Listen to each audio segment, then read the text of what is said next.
Hey, what's going on, guys? It's good to be back Facebook Live. Good to be back in the saddle. Today, I want to talk about colic and kind of fussy babies and I can be very empathetic to families who are going through this because it's basically, colic's just like a baby that's kind of in pain. I understand kind of the stress the mother's going through. They usually don't know what to do about it. They would do just about anything to help their baby, and it's sleepless nights, and it's a constantly baby that's crying and can't get any rest. Usually, if you backtrack and kind of try to understand why that happened, it usually stems from maybe a stressful pregnancy or a breech presentation. Maybe they were born butt first, or a long stressful delivery. Maybe it was an assisted delivery with like a vacuum or forceps, or maybe it was an emergency C-section. Usually there was some kind of significant stressor that kind of hardwired that baby and that brain and nerve system into kind of a fight or flight sympathetic state. So really, you can be in one of two states at any given time. You can kind of be in this fight or flight elevated state where you're more focused on survival, or you can be over here where you're more focused on rest and digestion and growing and developing and things like that. So obviously, you want your baby over here where it's able to rest and grow and develop. But if it's spending, since day one over here in this kind of fight or flight and elevated state, that you can see where that would be a problem. So there's always a saying by Bruce Lipton who said, you can't be in growth and protection at the same time. So right now, a colicky baby is most likely in this protection mode, the survival fight or flight mode, where they kind of got hardwired into by some type of stressor, and we want to bring them over into this growth and healing and development state, also known as the parasympathetic side of the nerve system. So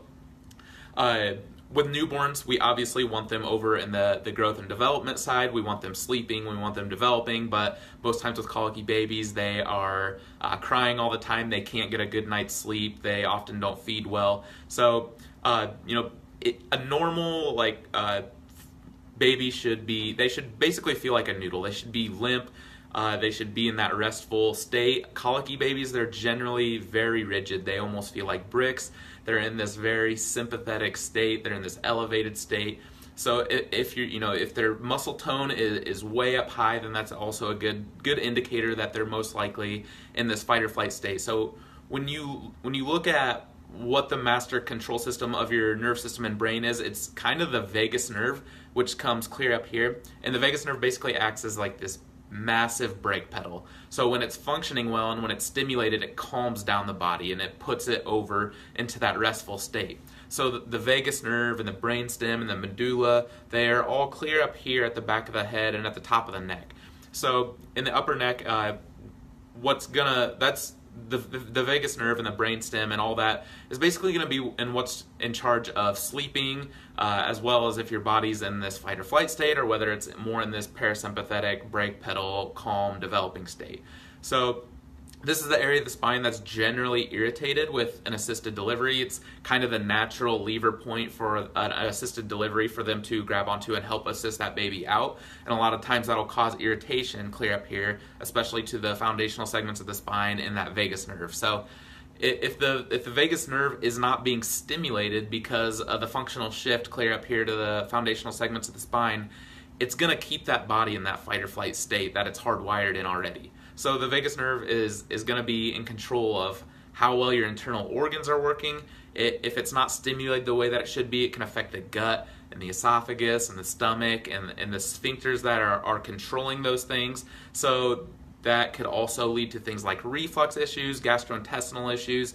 So if this area clear up here is irritated, it's a really big problem, because that's the part of the neck that's ultimately going to be controlling your sleep, your digestion, your motility, your muscle tone. So everything that colicky baby's going through, they can't sleep, they can't rest. They might be spitting up. They're constantly rigid and they're not very noodly. So that's all signs that their body and their nerve system is in this fight or flight elevated sympathetic state.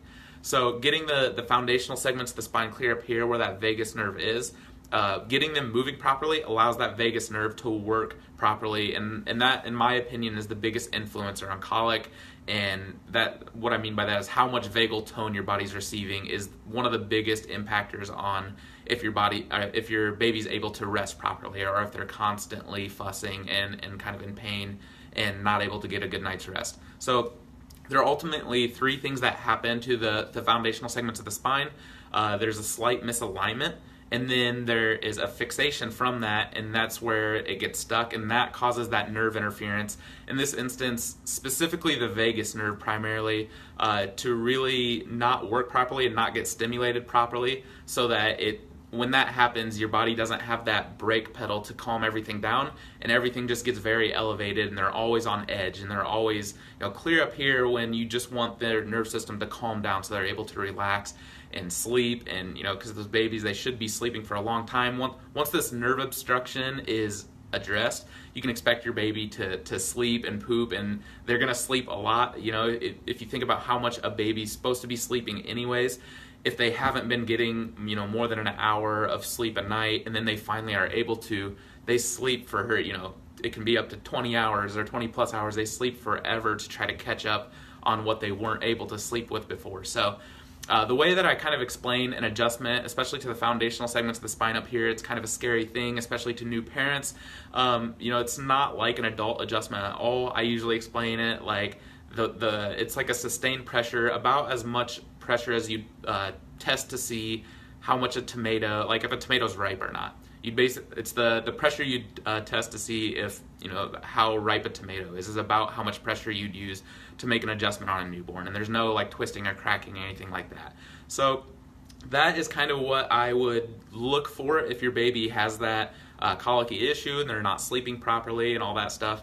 So what we do is we kind of use our nerve system testing in the office, and we assess the neurological patterns that are built up already within their nerve system, and that'll show us kind of where the problem's at. Most of the time it's clear up here in the foundational segments of the spine, and then like I said, once that nerve obstruction is addressed and that body can shift from being in that fight or flight state and come over more to that growing and developing side, then your baby tends, and that's really what our goal is. We're not treating anything with what we're doing.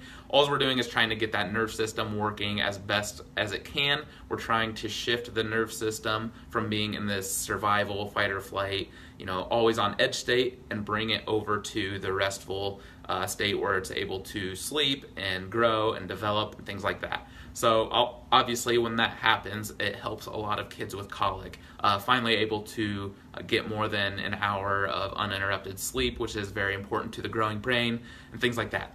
So that's what I have for you right now. I hope you enjoyed it. I will be making another video tomorrow, so I will see you guys then.